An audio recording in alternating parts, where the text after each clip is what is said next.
hinaharap nating problema sa 2028, hindi lang yung makina, si George Garcia. Kasi kahit ang talo, pwedeng umupo.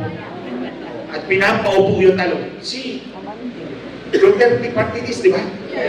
O, Duterte yun. O, tatlong seats, nawala. Pinanggal lahat. Pinanalo. Dilima. Si Dilima ba? Bumalik? Okay na. Alam ko na. Si George Garcia yan. Anyway, ito mga kababayan, tatlong tracks. Unang track, yung hybrid election system. We have 2 years, pero imposible yun.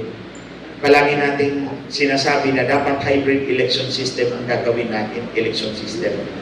Ito yung mano-manong botohan, automated yung, mano-manong bilangan, automated yung transmission. Kasi po, sa mano-manong botohan, mano-manong bilangan, mano-manong transmission, kikidnapin yung ballot box, papalitan yung election returns. Kaya pagdating sa munisipyo, ang nanalo sa presinto, talo na. Kaya ang gagawin natin, manual voting, manual counting, bibilangin natin yan dyan sa harap ng publiko, tas automated yung transmission para walang makapandaya. Kung dadayain mo man sa transmission, mahuhuli ka. Kasi pinilang yan doon sa presinto. Alam ng tao yun. But, given the fact that Congress is controlled by Marcos, hindi sila papayag doon. But that's one track we can still do. Kung, di ba, 2 taon, pwede pa. We have 2 years to go. Pwede pa. Pero that's one track na pwede natin gawin. The other track is pag-file tayo ng petition sa Supreme Court to allow us na bilangin natin yung voter receipt.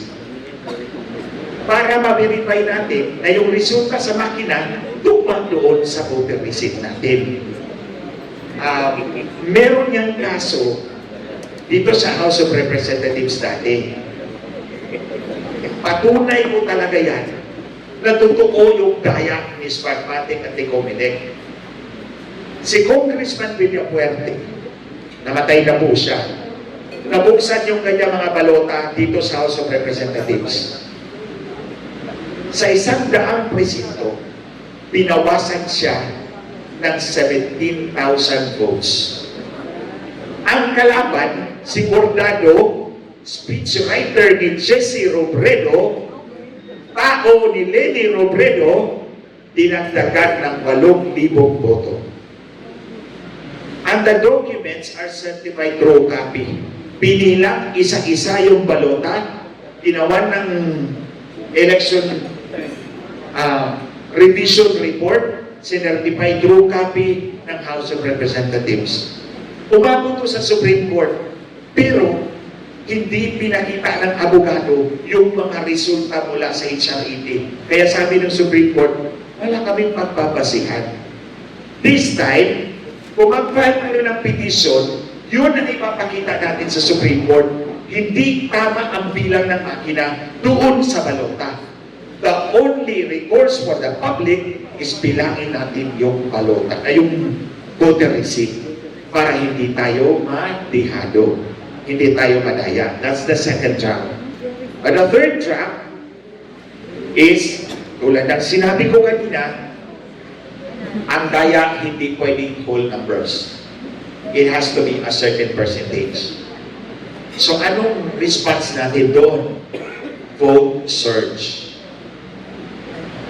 Ibuhos natin lahat ng botong pwede natin ibuhos para sa kandidato natin sa 2028. Kaya yung suporta natin kay Inday Sara, 100%, you can exceed that one, mas daming boto ang ibigay natin sa kanya. Because you see, si Marcos, pwedeng 5 ang tumakbong presidente sa 2028. Posibleng 5, posibleng 4, posibleng 3, at not 1. So, sa opposition, merong, si Inday Sara is definitely 1.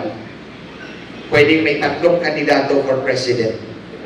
At yung sa 3 na yan, hindi ka makasiguro na hindi kay Marcos yan. Tataya at tataya yung mag-asawang banga dyan sa 3 na yan. So dito sa election sa 2028, It's Duterte and nothing else. Ibuhos natin ang boto natin kay Inday Sara para tumaas ng gusto yung kanyang boto at hindi na ma-overtake ng kanilang kaya. That's the third track. So ito yung ating dapat gawin.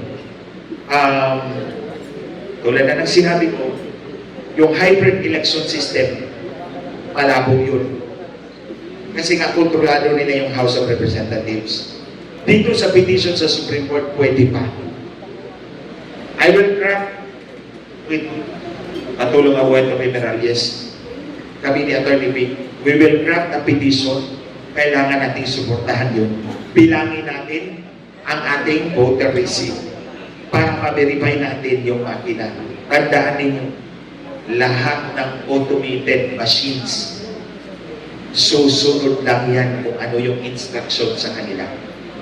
Ordinarily, 1 plus 1 equals 2. Pero kung ako yung programmer at sasabihin mo 1 plus 1 equals 11, 11 ang i-report ng kanila. Hindi 2. Kasi, kaya nga tayo ng automated because these are repetitive tasks. Yung pagbilang ng boto, pag-report ng boto, repetitive yan. Sumusunod lang yung computer sa instruction sa kanya. No matter anong sasabihin ni George Garcia, huwag kayong maniwala sa kanya. Ang tandaan lang ninyo, ang talo na ipapanalo ni George Garcia. Doon pa lang, huwag nyo nang pagkatiwalaan ang COMELEC. Ang tawag ko nga dyan, komisyon o eleksyon. Hindi commission on election sa komisyon o eleksyon. Magbayad ka ng komisyon, walang eleksyon. Pag hindi ka magbayad ng komisyon, may eleksyon. Oh. Yan. Yan mga hayop dyan sa COMELEC na yan. Wala papili dyan sa kanila. Ito ang tandaan natin.